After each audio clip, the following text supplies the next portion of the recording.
جمعے کا دن مبارک دن ہوتا ہے اور اسی مبارک دن پاکستان کو ایک اور خوشخبری ملی، بلکہ 3 ممالک یعنی پاکستان، ترکی اور سعودی عرب، یہ جو ایک دفاعی پیکٹ ہوا، یہ کتنا اہم ہے نہ صرف پاکستان کے لیے بلکہ اس خطے کے لیے جس میں پاکستان بھی موجود ہے، اور اس کی ضرورت کیوں پیش آئی، اور آنے والے دنوں میں اس معاہدے کے جو اثرات ہیں اس سے کیا نتائج جو ہیں وہ سامنے آ سکتے ہیں، خاص طور پہ پاکستان کے لیے۔ آج وزیر اعظم شہباز شریف صاحب جو کہ وفاقی کابینہ کی خطاب کر رہے تھے، انہوں نے بھی بتایا کہ یہ معاہدہ کتنا اہم ہے، لیکن ساتھ ہی انہوں نے یہ بھی بتایا کہ یہ کنٹینیویشن ہے اس معاہدے کی جو کہ پاکستان اور سعودی عرب کے درمیان ہوا تھا۔ کیا کہا وہ دیکھیے۔ اس جمعے کو کہ ٹرائی لیٹرل ایگریمنٹ سائن ہوا، جس کا مقصد یہ ہے کہ خطے میں امن، ترقی اور خوشحالی کو فروغ دیا جائے۔ اس کا مقصد قطعاً یہ نہیں کہ کوئی ایگریشن ہو۔ It is entirely for defensive purposes, for peace, tranquility and progress in the region۔ نہ صرف ان 3 ممالک کے درمیان بلکہ پوری جو مسلم امہ ہے اس کے لیے یہ میں سمجھتا ہوں کہ یہ معاہدہ انتہائی باعث تقویت ہے۔ اس حوالے سے میں یقیناً deputy prime minister Ishaq Dar صاحب کو اور خصوصی طور پر میں فیلڈ مارشل سید عاصم منیر صاحب کو بھی اس حوالے سے مبارکباد دینا چاہتا ہوں کہ انہوں نے اس معاہدے کے لیے، اور یہ معاہدہ کوئی آج کی بات نہیں ہے، یہ پچھلے کئی سال سے اس کے اوپر کاوشیں جاری تھیں، جو کہ اس جمعے کو الحمدللہ وہ پایہ تکمیل تک پہنچی۔ شامی صاحب، سعودی عرب، ترکی، پاکستان، ہم کہہ سکتے ہیں 3 قالب ایک جان؟ بالکل کہہ سکتے ہیں، اور ایک اللہ، ایک رسول، ایک قرآن۔ جب پاکستان قائم ہوا تو اس کے فوراً بعد یہ ایک اتحاد عالم اسلامی کا خواب دیکھا گیا، اور مسلمان ملکوں کو یکجا کرنے کے لیے سرگرمی جو ہے کا آغاز ہوا کہ ایک اسلام لیگ بنا دی جائے۔ اچھا۔ اور ہمارے جو چودھری خلیق الزمان جو مسلم لیگ کے بڑے رہنما تھے، اور وہ گئے دورے پہ مڈل ایسٹ، اچھا، اسی مقصد کے لیے۔ اچھا، تو ایک پورا عالم جو ہے ایک لڑی میں پرویا جائے، یہ پاکستان کا ایک درینہ خواب ہے، بلکہ تحریک پاکستان کا ایک حصہ ہے۔ تحریک پاکستان میں ہم سمجھتے تھے کہ پہلے بر صغیر کے مسلمان ایک الگ ملک قائم کریں، اور پھر اس کے بعد اپنے دوسرے ممالک جو ہیں ان کے ساتھ رشتے ناطے قائم کریں۔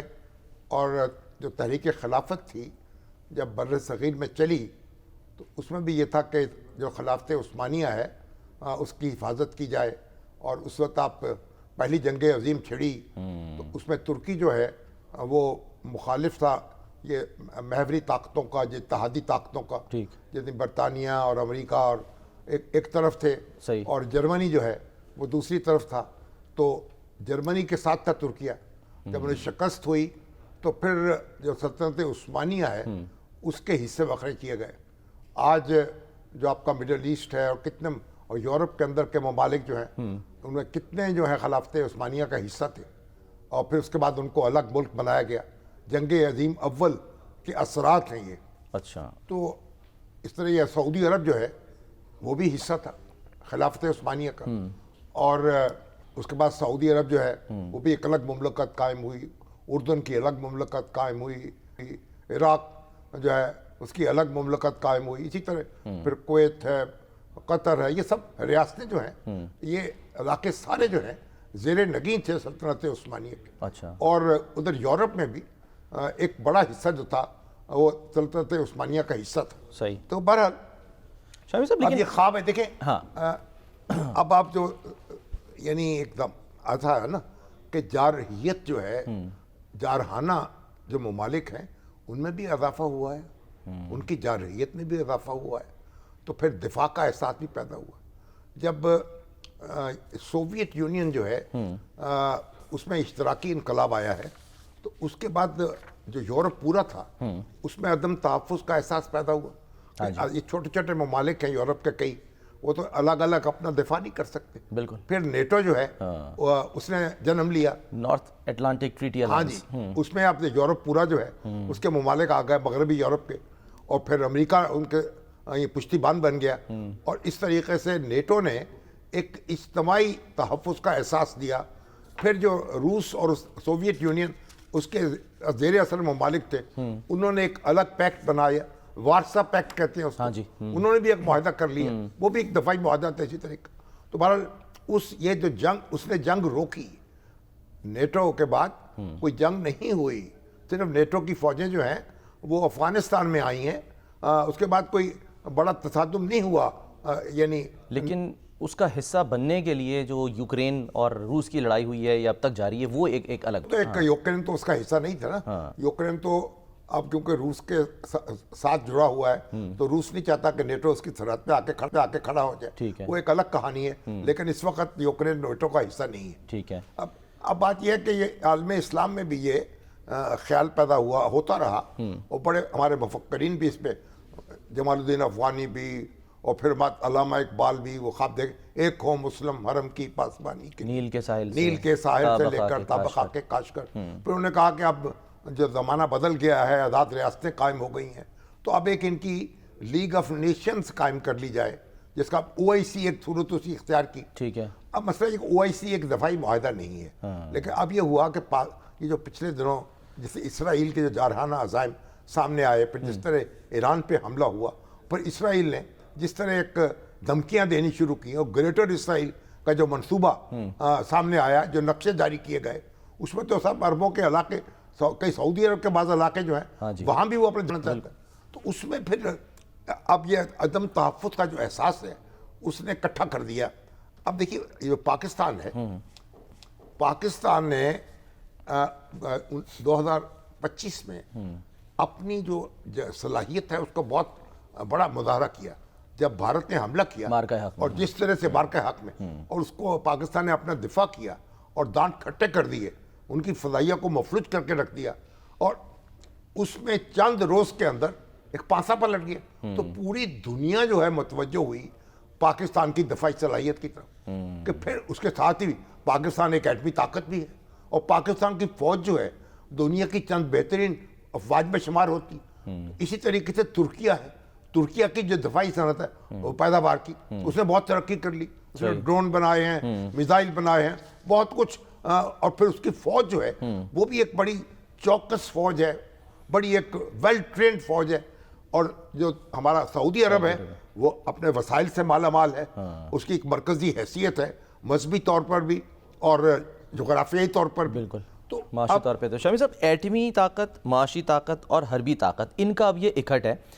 آغاز میں کچھ ایسے سگنلز آ رہے تھے کہ شاید کسی کو لگ رہا ہو کہ یہ اس ملک کے خلاف ہے، لیکن ایران نے تو کلیئر کر دیا۔ اسماعیل بقائی صاحب جو ہیں، ایک آدھ بیان وہاں سے آیا کہ سعودی عرب پر طنز کیا گیا تھا، لیکن اس میں بات یہ ہے کہ یہ ایران کا مسئلہ ہے ہی کوئی نہیں ہے۔ ایران یہ تو پہلی بات یہ کسی کے خلاف اعلان جنگ نہیں ہے، ٹھیک ہے، جس کے جارحانہ عزائم ہیں، جو حملہ کرے گا دفاع میں اکٹھے ہوں گے نا، ہاں جی بالکل، کسی پہ حملہ نہیں کریں گے، بالکل یہ حملہ کرنے کا منصوبہ نہیں ہے۔ سر ترکیہ کے جو وزیر خارجہ ہیں خاقان فیدان، انہوں نے یہی کہا نا کہ یہ نیٹو کے آرٹیکل 5 کی طرح ہیں، ان کے مطابق معاہدے میں شامل کسی ایک ملک پر حملے کو اتحاد کے دیگر رکن ممالک پر حملہ تصور کیا جائے گا، اور نیٹو کی طرز پر اس اتحاد کے تحت بھی ایک وزارتی کمیٹی اور ایک جنرل سیکریٹریٹ قائم کیا جائے گا۔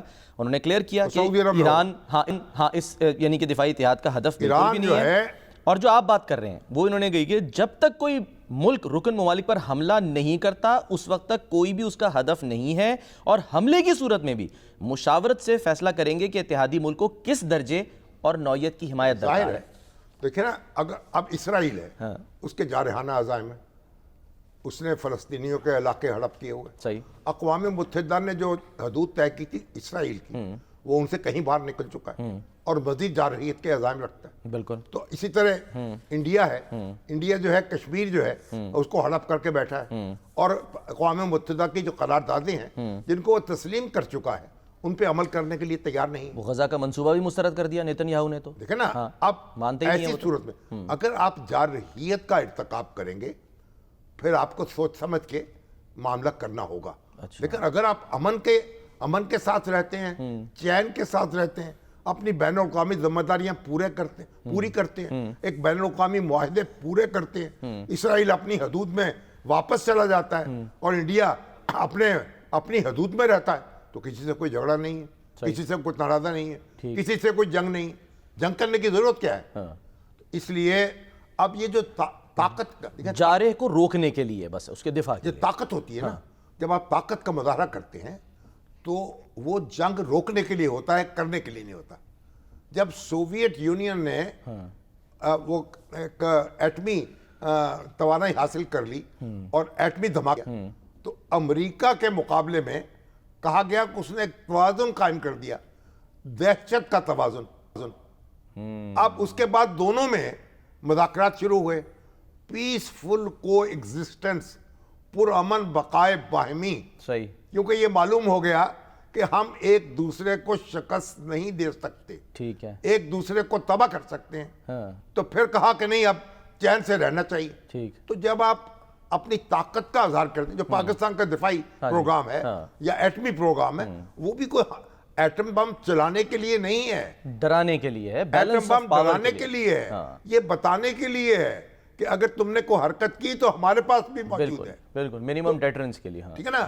اب یہ اس سے ایک توازن قائم ہوا, اور جب ایٹمی دھماکہ پاکستان نے کیا, اس سے پہلے انڈیا بھی کر چکا تھا. تو پھر جو واجپئی صاحب جو وزیر اعظم تھے اس وقت, انہوں نے کہا بھائی اب تو معاملہ ہونا چاہیے دوستانہ.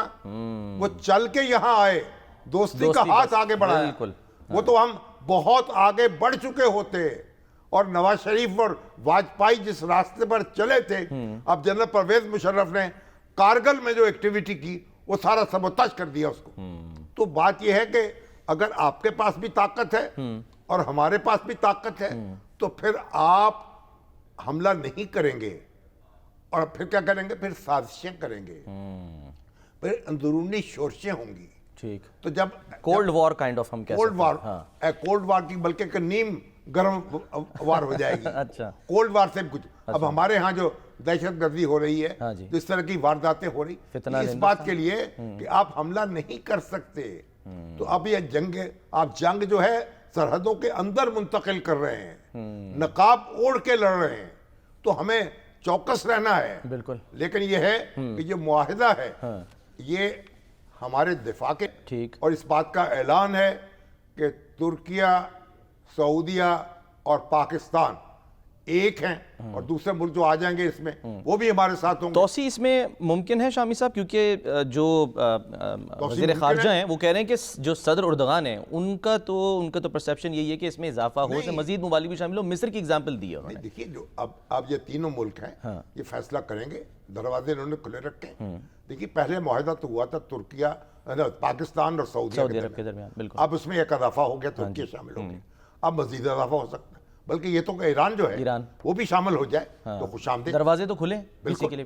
اس لیے کہ ہمیں دفاع کرنا ہے اس خطے کا, اور اس کو غیر ملکی جو اثرات ہیں ان سے محفوظ رکھنا ہے, اور ایک دوسرے کا احترام کرنا ہے, ایک دوسرے کا تحفظ کرنا ہے. تو اس لحاظ سے یہ ایک, اور پھر جب اشتراک ہوگا, دیکھیے جب آپ کے امن ہوگا, جب آپ کی طاقت کا اظہار ہوگا, پھر آپ کا اس وقت آپ کے پاس یہ تین ملک ہیں, ان کے پاس وسائل بھی ہیں, ان کے پاس ٹیکنالوجی بھی ہے, ان کے پاس طاقت بھی ہے. صحیح ہے. تو یہ ایک دوسرے کی وسائل بھی ان کے کام آ سکتے ہیں, ہنر بندی جو ہے وہ بھی ایک دوسرے کے کام آ سکتی. پاکستان کے پاس افرادی قوت ہے, پاکستان کو سرمایہ کاری کی ضرورت ہے, تو پاکستان میں سرمایہ کاری ہو سکتی. صحیح. پاکستان کا جو معاشی معاملات ہیں وہ بہت بہتر ہو سکتے ہیں, توانا ہو سکتے ہیں. لیکن یہ ساری چیزیں جو ہیں ہمیں حاصل کرنی پڑیں گی, جان لڑانی پڑے گی, دماغ لڑانا پڑے گا. کوئی ہمارے منہ میں چوگا نہیں ڈالے گا. ہمیں اپنے نظام کو, اپنے نظم کو درست کرنا ہوگا. ٹھیک ہے. شامی صاحب پاکستان کے لیے کتنا چیلنجنگ ہے؟ ایک طرف ظاہر ہے ایران پڑوسی برادر ملک, اس سے تعلقات اور جس طرح سے آنا جانا ہوا اس معاہدے یہ جو عارضی ہوا تھا, اور پھر جو امریکہ سے ظاہر ہے آج کل ہماری گاڑی چھن رہی ہے, تو اس میں امریکہ کو بھی تو ابھی تک تو شاید محتاط رد عمل ہے بہت. امریکہ کا کوئی ایسا رد عمل نہیں ہے. امریکہ کے خلاف کیا ہے سر؟ خلاف نہیں ہے, لیکن ڈونلڈ ٹرمپ کی جو خواہش ہے وہ تو یہ ہے نا کہ جی ابراہم اکارڈ ہو, معاہدہ ابراہیمی ہو, ابراہیم اکارڈ ہو, ابھی بھی ہو سکتا ہے. ابھی بھی ہو سکتا ہے. اچھا, اسرائیل جو ہے ہاں. وہ ان حدود میں واپس چلا جائے, فلسطینی ریاست کو تسلیم کر لے, تو بات چیت کا آغاز ہو جانا وہ تو چاہیے. سر غزہ چھوڑنے کو تیار, وہ تو کہہ رہے ہیں حماس کو جب تک غیر مسلح نہیں کریں گے, ایک ایک بندہ ان کا غیر مسلح نہیں ہوگا, ہم نہیں چھوڑیں گے. حماس بھی غیر مسلح ہونے کو تیار ہے, وہ غزہ چھوڑے, واپس جائے, اور اس کے بعد ان حدود میں واپس چلا جائے جو اقوام متحدہ نے اس کے لیے متعین کی ہیں. ٹھیک. تو مطلب یہ ہے کہ اس سے امن کے راستے کھل سکتے ہیں. اور یہ اتحاد نے یہ نہیں کہا کہ ہم نے اسرائیل کو نیست و نابود کرنا ہے یا اس پہ حملہ کرنا ہے. بالکل ایسا تو اس میں نہیں ہے کچھ. دوسرا یہ کہ اثر و رسوخ کی جب بات ہوتی ہے شامی صاحب کہ امریکہ کا ظاہر ہے ایک طرح سے سیکیورٹی پرووائڈر تھا اس خطے کا, تو آپ کو لگتا ہے کہ اب اس کے بعد اس کو بھی میسج جا رہا ہے کہ بھئی سعودی عرب جو ہے نا وہ آپ پر اب زیادہ انحصار نہیں کر رہا؟ دنیا بہت تبدیل ہو گئی نا. ہاں, آپ دیکھیں, اب ہم پرانے اس میں پھنسے رہتے ہیں. دیکھیے ایک وقت میں جو تیل ہے اس کی بڑی بنیادی ضرورت تھی امریکہ کی. صحیح ہے. اور مڈل ایسٹ کا تیل جو ہے اس کی سپلائی کم نہ ہو, اس میں رکاوٹ نہ ہو جائے. اب جو ہے امریکہ اس کی اپنی جو تیل کی پیداوار ہے وہ بہت بڑھ چکی ہے. وینزویلا کا تیل بھی اس کے پاس میسر ہے. صحیح بات ہے. تو وہ تیل کی وہ ضرورت جو امریکہ کو اس سے پہلے تھی وہ آج نہیں رہی. ٹھیک ہے. آج جو توانائی کی بہت بڑی ضرورت ہے وہ چین کو ہے. یہ آرٹیفیشل انٹیلیجنس جو ہے اس کے لیے آپ کو بے شمار توانائی کی ضرورت ہے. جی ہاں, ڈیٹا سینٹرز بنانے کے لیے. تو جو توانائی کی ضرورت ہے وہ اس طرح امریکہ کو نہیں ہے جو آج سے 10 سال پہلے تھی, 20 سال پہلے تھی. اور مڈل ایسٹ کی جو اہمیت اس وقت اس کی نگاہ میں تھی کہ تاکہ اس کی سپلائی متاثر نہ ہو جائے, اس کو جو ہے اس کی شارٹیج نہ ہو جائے. اب وہ معاملے بہت تبدیل ہو چکے ہیں, اور یہ اس لیے نئے, اور اس طرح جو پیٹرو ڈالر ہے اس کی اہمیت بھی کم ہو گئی ہے. آج تو دیکھیں نا دنیا کی جو سروس انڈسٹری ہے وہ کہاں چلی گئی. اور امریکہ جو ہے, یعنی امریکہ اب یہ جو تیل کے جو پیٹرو ڈالر ہے امریکن اکانومی کا اس پہ انحصار نہیں ہے. تو بہت دنیا بدل چکی ہے اور ہر وقت بدل رہی ہوتی ہے. تو اس لیے مفادات بھی ظاہر ہے اپنے دیکھنے ہوتے ہیں. وہ تو کہہ رہے ہیں کہ بھئی ہم اب اس وقت امریکہ جو ہے آپ دیکھیں اس کا جی ڈی پی پورے کا پورا اس کے برابر تو اس کا قرض ہے, اور اس میں بڑھتا چلا جا رہا ہے. گروتھ ان کی ہو نہیں رہی اس کے مطابق. تو پھر اب امریکہ کو تو اپنے اخراجات کم کرنے کی ضرورت ہے. تو امریکہ جو ہے, اور سب سے پہلے امریکہ نعرہ بھی لگایا تھا ٹرمپ نے, تو اب یہ امریکہ کو بھی بالآخر ایڈجسٹمنٹ کرنی پڑے گی.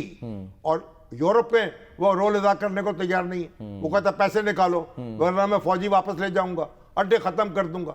تو پھر مڈل ایسٹ جو ہے وہ بھی اپنے پاؤں پہ آپ کھڑا ہو جائے, اور تو اس میں پھر مڈل ایسٹ بھی خوش اور ہم بھی خوش, امریکہ بھی غور کرے گا ساری صورتحال. جو شامی صاحب ایران کی جو یعنی کہ جو خواہش نظر آ رہی تھی حالیہ حملوں میں, وہ بار بار ایک ہی بات کہہ رہے کہ جی یہ جو خطہ ہے یہ امریکی فوج سے اس کو پاک کیا جائے.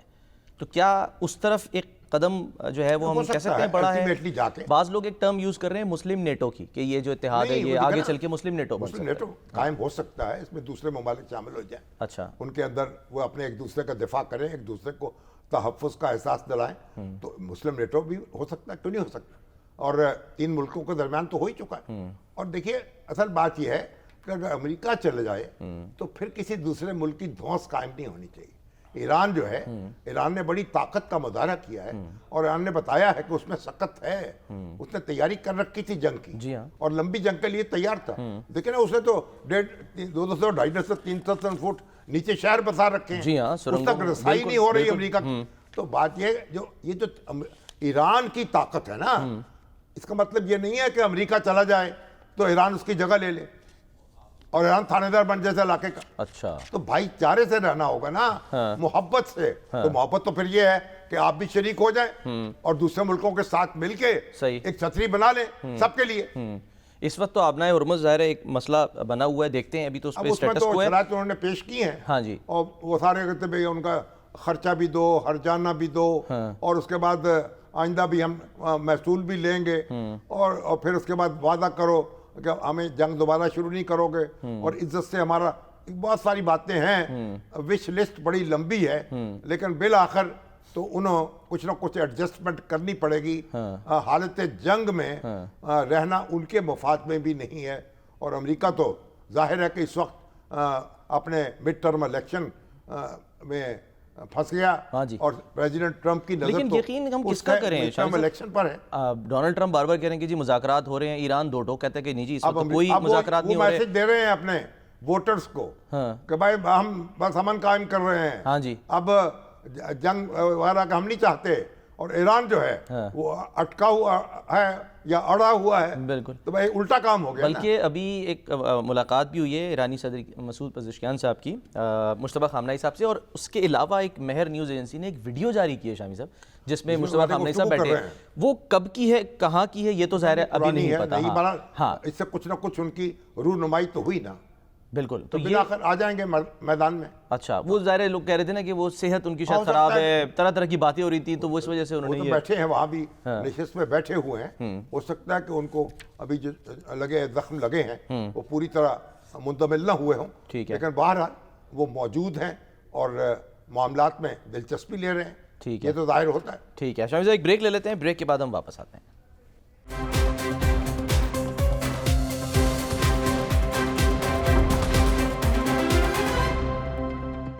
Welcome back. شامی صاحب, کراچی کے معاملات کچھ ڈسکس کرتے ہیں, خاص طور پہ وہ جو میر رضا علی قتل کیس ہے. اب اس میں اذیت تو یہ والدین کو ملی کہ جی ایک دفعہ جو ہے وہ پوسٹ مارٹم نہیں ہوا, بلکہ قبر کشائی کے بعد دوسری مرتبہ پوسٹ مارٹم کروانا پڑا عدالت سے ظاہر اجازت لے کے. اور جو نئی ایک رپورٹ سامنے آئی اس میں بتایا گیا ایک تو یہ کہ معدے میں تیزاب کی موجودگی کے جو ہیں آثار ملے ہیں, چہرہ میر رضا کا تیزاب سے جلانے کا انکشاف ہوا ہے, اور ایسا لگ رہا ہے کہ شاید شناخت مٹانے کی کوشش کی گئی ہے. تشدد بھی کیا گیا, سر پر چوٹ کا نشان ہے, ناک کی ہڈی پر تشدد کے نشانات ہیں. آئی جی سندھ جاوید عالم اوڈو صاحب آج فرما رہے تھے کہ جی اس کیس میں مس کمیونیکیشن ہوئی ہے. پتہ نہیں مس کمیونیکیشن کس لیول پر ہوئی ہے, لیکن یہ سوال اٹھ رہا ہے شامی صاحب کہ میڈیکو لیگل, پھر یہ کہ جو کرائم سین ہینڈلنگ ہے اور پولیس تحقیقات, اس کا معیار ہے کیا؟ اب جو دوبارہ ہوا ہے یعنی پوسٹ مارٹم, جی, ان کے والدین نے قبر کشائی کی اجازت دے دی. جی ہاں, دل پہ پتھر. اور ہمارے جبران ناصر ان کے وکیل ہیں, اور وہ یعنی اس سے یکسر بازی الٹ گئی. پہلا پوسٹ مارٹم اس کی رپورٹ کچھ اور, دوسرے کی اور, تو مجھ سے معلوم ہو گیا قتل کیا گیا اور اس کو پیچھے سے گولی چلائی گئی ہے, اور پھر تشدد کا نشانہ بھی بنایا گیا. تو اب آپ مجھے بتائیے, اس کا حکومت سندھ نے کہا کہ ہم عدالتی کمیشن قائم کر دیں گے. اور بھائی عدالتی کمیشن تو قائم ہوتا رہے گا. عدالتی کمیشن یہ تفتیشی ٹیم ہے, اس کا کام ہے مجرم تک پہنچے. اب تو وہ بھی نہیں بن رہا, اب تو حکومت کہہ رہی کہ ٹھیک ہے اب تو عدالتی کمیشن کی ضرورت ہی نہیں ہے. عدالتی کمیشن تو آپ یہ قائم کریں کہ کوتاہی کیوں ہوئی, آپ ایڈمنسٹریٹیولی اس کو تحقیقات کر لیں نا. تو بات یہ ہے کہ اس سے آپ اندازہ لگا لیں کہ ہمارے ہاں کس طریقے سے یعنی پولیس کام کر رہی ہے, اور کیا کون اس کے پیچھے ہے, کون ان کی پشت پہ ہے, کس کو بچانا مقصود ہے, اور کس نے یہ ساری, اور ان کے پولیس ایڈیشنل آئی جی کہتے رہے ان کو, آپ اسے مان لیں کہ خودکشی ہے. ہاں جی, وہ رنگ ہی دینے کی کوشش کی جا رہی اکلوتا بیٹا جو ہے, ہنستا کھیلتا بڑا بزنس مین, اور اس طریقے صفاقانہ قتل کر دیا گیا, اور پھر اس قتل کے بعد لگتا ہے کوئی نہ کوئی بڑا ہاتھ تو ہے. ڈیفینیٹلی. بہرحال کرائم سین کی جب ہم بات کرتے ہیں, کبھی یہاں تو ہم نے دیکھا کرائم سین دھو دیے جاتے ہیں. مجھے یاد ہے عبداللہ شاہ غازی کے جو مزار پہ خودکش حملہ ہوا تھا, تو اتفاق سے میں اس وقت وہیں پہ تھا اور سب سے قریب تھا, تو مجھے موقع ملا کہ میں سب سے پہلے وہاں پر پہنچا رپورٹ کرنے. میرے سامنے وہاں پر فورنسک ٹیم آئی, انہوں نے سارے وہ شواہد لیے, سب کچھ, ایک پورشن جہاں دھماکہ ہو وہ بند کر دیا تھا. اب آپ المیہ دیکھیے, افسوس کی بات دیکھیے کہ جیسے ہی اس وقت ذوالفقار مرزا صاحب جو ہیں وہ وزیر داخلہ تھے, جب وہ آئے ہیں, ہم آگے سے کھڑے ہو کے رپورٹ کر رہے تھے کہ یہ اس جگہ پیچھے دھماکہ ہوا ہے. جب وہ آئے ہیں ساری وہ ٹیبلز ہٹا دی گئیں, اور جس جگہ دھماکہ ہو وہاں لے جا کے کھڑا کر دیا کہ سر یہاں پہ بلاسٹ ہوا ہے. اور نہ ان کو خود احساس, نہ بتانے والوں کو, نہ پولیس کو کہ آپ یہ کرائم سین جو ہے اس کو کیوں تباہ کر رہے ہیں. لندن میں آپ کو یاد ہوگا شاہد صاحب دھماکے ہوئے تھے 7/7, اس میں جس بس میں دھماکہ ہوا کئی دنوں تک انہوں نے وہ گلی بند کر دی تھی کہ ایک ایک شواہد کو وہ اکٹھا کر رہے تھے. یہ یہاں سب کچھ کیوں نہیں ہوتا؟ جو محترمہ بینظیر بھٹو شہید ہوئیں تو اس پہ ہوتا رہا ہنگامہ کے کرائم سین جو ہے اس کو دھو دیا گیا, غلط دھویا گیا کہ صحیح دھویا گیا, یہ شواہد اکٹھے کرنے کے بعد دھویا گیا, یہ بھی ایک بڑا مہمہ تھا. اب آپ دیکھیں کہ یہاں لاہور میں ٹاؤن شپ کے تھانے میں ہاں جی 2 لڑکیاں جو ہیں انمول اور آمنہ ہاں جی ان کو گرفتار کیا گیا، ان پہ چوری کا الزام لگا ہے، اور وہ بھلی چنگی لڑکیاں وہاں تھانے میں گئی ہیں اور ان کی ویڈیوز موجود ہیں، اور ان کو لیڈی پولیس انویسٹیگیٹ نہیں کر رہی، اور وہ وہاں بیٹھی ہیں تھانے دار کے کمرے میں، اور پھر اس کے بعد اگلے دن وہ ہلاک ہو گئی. اور رپورٹ آئی ہے کہ جی ہارٹ اٹیک ہوا ہے، دونوں کو ہارٹ اٹیک ہوا ہے یہ گھر والوں کو، اور خود ہی پولیس نے جا کے پوسٹ مارٹم کرا لیا، اور خود اور ان کی لاش جو ہے دفنانے کے لیے پہنچ گئے. پورے پولیس کے پروٹوکول میں، وہ پاک پٹن کے رہنے والے تھے بیچارے، ان کو مجبور کیا گیا وہاں جائیں اور صبح سویرے اس کو دفنا دیں. آپ مجھے اندازہ لگائیں، گھر والوں کو کہا گیا کہ آپ آ کے اپنی بچیوں کو مل لیں. جب وہاں پہنچے تو کہا کہ نہیں وہ تو یہاں سے چلی گئی ہیں، بتایا نہیں ہے مر گئی ہیں، ہلاک ہو گئی ہیں. اور اس کے بعد ان کو جب معلوم ہوا ہے، یعنی آپ مجھے بتائیں کہ لاہور کا واقعہ ہے. ہاں جی بھائی وہ تھانے میں ان کے ساتھ کیا ہوا، کیسا تشدد ہوا، ان کو کیسے ہلاک کر دیا گیا، اور پھر پولیس نے اپنی نگرانی میں کرا کے اس کا پوسٹ مارٹم اور اس کو دفنا بھی دیا. دونوں کو پوسٹ مارٹم کے بعد ہارٹ اٹیک اور اندھیر نگری دیکھیں، وہ جو لوگ ہیں خانہ بدوش ہیں، جھگی میں رہ رہے ہیں، نالے کے اوپر ہیں، اور یہاں دن رات ہم یعنی دعوے کرتے ہیں اور نعرے لگاتے ہیں پتہ نہیں ہم نے کیا بنا ڈالا ہے پنجاب کو. ایک دوسرے کے خلاف دو جگہ بی بی مریم جا گئے تو دیکھیں 2 منٹ کھڑے نہیں ہو سکتی جہاں وہ لوگ زندگی گزار رہے ہیں. بالکل وہ بھی انسان ہے نا، اس پنجاب کے بیٹے بیٹیاں ہیں. شامی صاحب اور سنیں، ہاں جی اب آپ بتائیں مجھے کہ وہ جو لڑکیاں ماری گئی ہیں، مار ڈالی گئی ہیں، جس دن کا پوسٹ مارٹم ہوا ہے، اور پھر اس کے بعد کیا ہو رہا ہے، دن رات آج یہ جناب پولیس مقابلے میں مارا گیا، آج یہ پولیس مقابلے میں مارا گیا. یہ تماشا کیا ہے؟ قرآن نے کیا کہا ہے؟ ہاں جی کسی عدالتی کارروائی کے بغیر کسی شخص کو آپ کیسے ہلاک کر سکتے ہیں؟ بالکل. آپ قرآن نے کہا جس نے ایک انسان کو ناحق قتل کیا اس نے پوری انسانیت کو قتل کر دیا. شرمیلا فاروقی صاحبہ اس کا ٹھکانہ ہمیشہ کے لیے جہنم ہے. جو میں سمجھتا ہوں جو لوگ اقتدار کی کرسیوں پر بیٹھے ہوئے ہیں ان کو نیند کیسے آ رہی ہے، اور یہ بجائے اس کے آپ اپنا عدالتی نظام ٹھیک کریں، آپ دن رات عدالتیں چلائیں، آپ قانون میں تبدیلی کریں، آپ ان کی ایویڈنس جو ہے فوراً لے کے آئیں. شامی صاحب وہ مصطفیٰ عامر قتل کیس، اس میں بھی یہی ہوا، اذیت کا سامنا کرنا پڑا والدین کو مصطفیٰ عامر کے، اور پھر اب کہا جا رہا ہے کہ 2 سال ہو گئے ہیں اور اب بھی جو ہے وہ ایک عدالت دوسری کو کہتی ہے کہ بھئی اس کیس کو تھوڑا سا تیز چلائیں. یعنی کہ یہ حال ہے، یہ تماشا لگا رہے ہیں ہم، اور دن رات ہم نے ہنگامہ کیا ہوا، کبھی کوئی ریفارم لائیں گے، کبھی ایک ریفارم لائیں گے، سر اب سنیں، کبھی دوسری لائیں گے. اب یہ آسمان گر پڑے گا، خواجہ آصف صاحب پھٹ جائے گی اگر یہ ظلم و ستم جاری رہے گا. خواجہ آصف صاحب جو ہیں سندھ والے واقعے پر فرما رہے تھے کہ جس طرح کے نتائج سامنے آ رہے ہیں ثابت ہو رہا ہے پورا سسٹم کمپرومائز تھا. تو یہاں کیا ہو رہا ہے؟ ایگزیکٹلی. اب یہ ان سے پوچھیں ان بچیوں کے ساتھ کیا ہوا، کس نے درندگی ان کے ساتھ کی، کس نے ان کا گلا گھونٹ ڈالا، کس نے مار ڈالا ان کو، تھانے میں کیسے مار گئی، اور پھر بتایا نہیں جا رہا، چھپایا جا رہا. تو بات یہ ہے یہ اس طرف نظر نہیں جا رہی. سندھ ہو یا پنجاب ہو، قانون کی حاکمیت ہونی چاہیے اور قانون کے تابع کارروائی ہونی چاہیے. اور جو اس طرح لوگوں کو مار رہے ہیں جیسے تیتر اور بٹیر مارتے ہیں، شکار ہو رہا ہے، انسانوں کا شکار ہو رہا ہے. اس طرح سے مثالیں دی جاتی ہیں شاہد صاحب. اسکاٹ لینڈ یارڈ جب تحقیق کرتا ہے وہ کسی کے اثر و رسوخ بالکل آزاد ہوتا ہے. اور اس لیے وہ کہتے ہیں نا پولیس کو سیاسی اثر و رسوخ سے کب آزاد ہوگی اور کیسے ہوگی شامی صاحب؟ یعنی یہاں پر بھی جو تاثر مل رہا ہے وہ یہی کہ شاید کوئی نہ کوئی معاملہ ہے جو آپ بھی کہہ رہے ہیں کمپرومائز لگ رہا ہے معاملہ ڈے 1 سے اس والے کیس میں، اس سے پہلے بھی کہیں پولیس والے زیادتی کرتے ہیں، کہیں کسی کے کہنے پہ کر دیتے ہیں، کہیں اپنے، کیونکہ جب انسان کی وقت ہی کوئی نہیں ہے، آپ نے دانے بھون دیے یا انسان بھون دیے، جب وقت ہی نہیں ہے تو کسی کو گالا گھونٹ دیں. اب آپ کے دو لڑکیاں بیچاری جو وہاں موجود ہیں، ان کی سی سی ٹی وی فوٹیج موجود ہے، وہ بیٹھی ہیں تھانے میں اور ہلاک ہو گئی ہیں، اور ان کو اسی طرح دفن کیا جا رہا ہے. چلیں دیکھتے ہیں اس میں کیا ہوتا ہے. ایک بریک لیتے ہیں، بریک کے بعد واپس آتے ہیں.